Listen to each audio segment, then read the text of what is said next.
हिंदुस्तान के लोगों की जेब काटने के लिए अंग्रेजों ने एक कानून बनाया था। उस कानून का नाम है इनकम टैक्स एक्ट।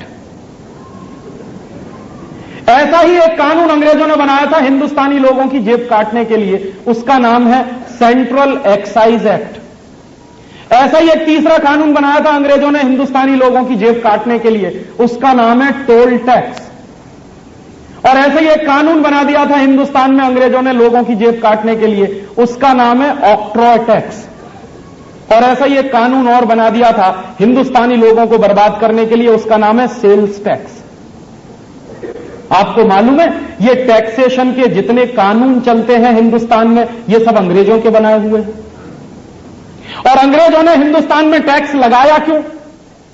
अंग्रेजों ने हिंदुस्तान में टैक्स इसलिए लगाया, अंग्रेजों की एक नीति थी। वो नीति क्या थी? अंग्रेजों को अपना माल हिंदुस्तान के गांव-गांव में बेचना है, और अंग्रेजों को अपना माल हिंदुस्तान के गांव-गांव में बेचना है, तो उसके लिए जरूरी था कि हिंदुस्तानी माल को टैक्स लगाकर इतना महंगा कर दिया जाए और अंग्रेजी माल को टैक्स फ्री कर दिया जाए। तो होता क्या था, हमारे देश में अंग्रेजों के देश से कपड़ा बिकने के लिए आता था तो वो टैक्स फ्री होता था, और हिंदुस्तान में जो कपड़ा बनाने वाले उद्योगपति होते थे उनके ऊपर इतना टैक्स लगाया जाता था कि वो कपड़ा महंगा हो जाता था। हमारे देश में सूरत की जो टेक्सटाइल इंडस्ट्री थी वो अंग्रेजों ने बर्बाद की टैक्स लगाकर। तो कानून उन्होंने बना दिया कि हिंदुस्तान में जितने व्यापारी हैं, जितने उद्योगपति हैं, उनके ऊपर भयंकर टैक्स लगाओ। क्यों? क्योंकि उनका माल बाजार में महंगा होता चला जाए। और दूसरे बाजू में अंग्रेजों के देश से जितना माल हिंदुस्तान में आएगा वो सब टैक्स फ्री कर दो, ताकि वो सस्ता हो जाए और हिंदुस्तान के गांव-गांव में बिके। हिंदुस्तानी व्यापारियों पर टैक्स लगेगा और अंग्रेजी व्यापारियों पर टैक्स नहीं लगेगा, यह नीति बनाई गई थी। और इस नीति का नाम था पॉलिसी फॉर फ्री ट्रेड, मुक्त व्यापार की नीति।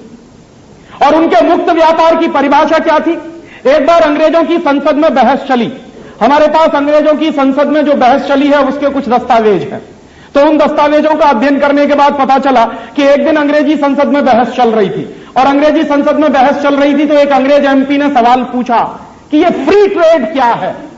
तो एक अंग्रेज दूसरे नेता ने उसका जवाब दिया कि अंग्रेजों का माल हिंदुस्तान के गांव-गांव में बिके, ये है फ्री ट्रेड, और बदले में हिंदुस्तानी कंपनियां जो चलती हैं वो बंद हो जाएं, ये है फ्री ट्रेड। हिंदुस्तान के लोगों से कच्चा माल हम ले जाएं बिना पैसे में, ये है फ्री ट्रेड। और अंग्रेजों के देश से पक्का माल बनाकर वापस हिंदुस्तान में बेचें, ये है फ्री ट्रेड। तो उस एमपी ने पूछा कि इस फ्री ट्रेड को भारत में चलाने के लिए आपने क्या किया? तो दूसरा अंग्रेज एमपी जवाब दे रहा है कि हमने हिंदुस्तान में टैक्सेशन का नेटवर्क बना दिया। तो कितना टैक्स लगाया है आपने हिंदुस्तानी व्यापारियों पर? तो अंग्रेज एमपी बता रहा है कि हिंदुस्तानी व्यापारी अगर 100 रुपए का व्यापार करे तो उसके ऊपर हमने 127 रुपए का टैक्स लगा दिया। तो पहले वाला एमपी फिर पूछ रहा है कि ये 100 रुपए के व्यापार पर अगर 127 रुपए का टैक्स देना पड़ेगा हिंदुस्तानी व्यापारी को, तो इसके नतीजे क्या निकलेंगे? तो वो कह रहा है इसके दो ही नतीजे निकलेंगे।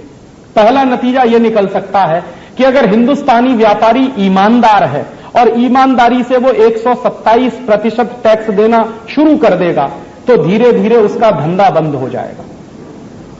क्योंकि 100 रुपए के व्यापार पर अगर 127 रुपए का टैक्स देना पड़ जाए तो वो व्यापारी धंधा नहीं कर सकेगा। तो उसने कहा दूसरा रास्ता क्या होगा? उसने कहा दूसरा रास्ता एक निकल सकता है कि हिंदुस्तानी व्यापारी अगर टैक्स देना बंद करेंगे तो टैक्स की चोरी करेंगे, और टैक्स की चोरी करेंगे तो बेईमान बनेंगे, और बेईमान लोगों को गुलाम बनाना आसान होता है।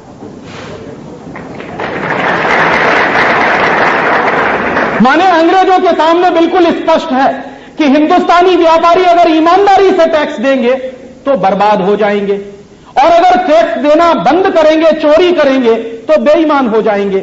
या तो हम उनको बेईमान बना देंगे या उनको हम पूरी तरह से खत्म कर देंगे। बेईमान बनेंगे तो भी बर्बाद होंगे हमारे कब्जे में आने के बाद, और ईमानदारी से टैक्स भरेंगे तो भी बर्बाद होने ही वाले हैं। इसलिए हमने टैक्सेशन का सिस्टम भारत में चलाया है। ये ब्रिटिश पार्लियामेंट की डिबेट है।